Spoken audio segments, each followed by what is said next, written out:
here, and many years ago I had given everything I owned away, and I was traveling around looking for the truth with a capital T. Everything I owned was in a backpack that I carried with me, and I was just wandering around, and one day I looked around and there was my brother Mark, who was also looking for the truth with a capital T, except he was driving around in a Ferrari. And I thought to myself, well, I believe that we create our own reality. Why has he chosen that and I've chosen this very ascetic path? I had another brother, same family, who was an incredibly successful business owner, and here I was with nothing. I was learning about the truth with a capital T, but I realized that there are lots of different options as to how that could be done. And so what I was really interested in was how we create our reality. How do we choose the pathway that takes us through our life stories? It's become clear that it has to do with our thoughts, beliefs, emotions, and behaviors. That there's an inside job that has to happen and something that has to happen in how we behave on the outside. And there's been a lot of information about how you change your beliefs and how you change your thoughts, and your life's going to instantly change, and all of a sudden you're going to make lots of money. And that hasn't been my experience. I eat right, I sleep right, I exercise, I do all the things right. But I see that there is no quick and easy path, but that if you take little steps along the way, that you can get to where you'd like to be. And what's most important, it's not about how much money you're making. Money isn't what's going to make you happy. What I think really works is finding meaning, finding what makes you happy, and learning to be satisfied with your life and your life circumstances, whatever they may be.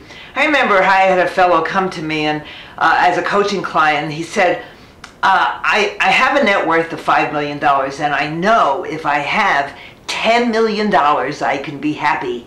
And I said to him, well, you know, $10 million is not going to make you happy if you're not happy with 5. Happiness is a habit. It's a way of looking at things.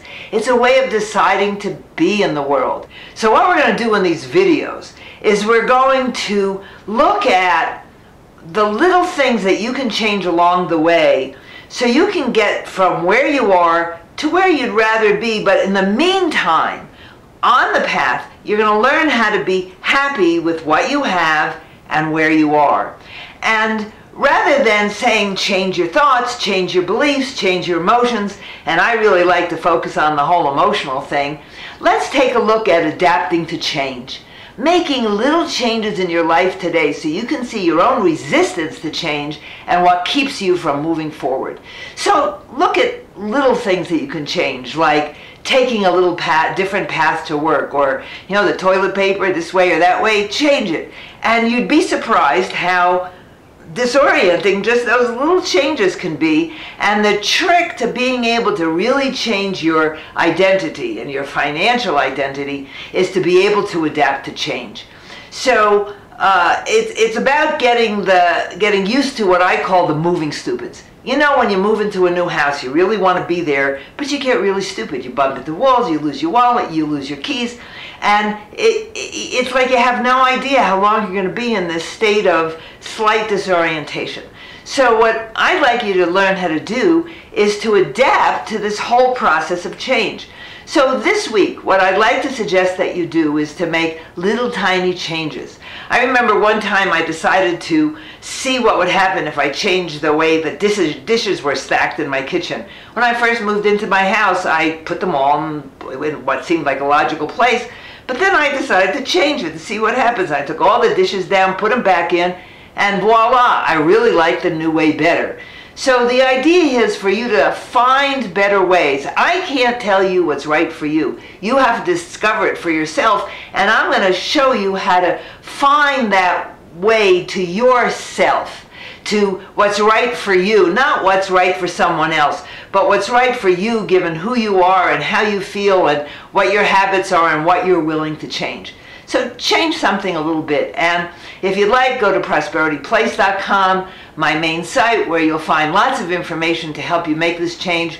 Also at theprosperityshow.com, there's a whole bunch of podcasts that I did a while back. Let's do this path together.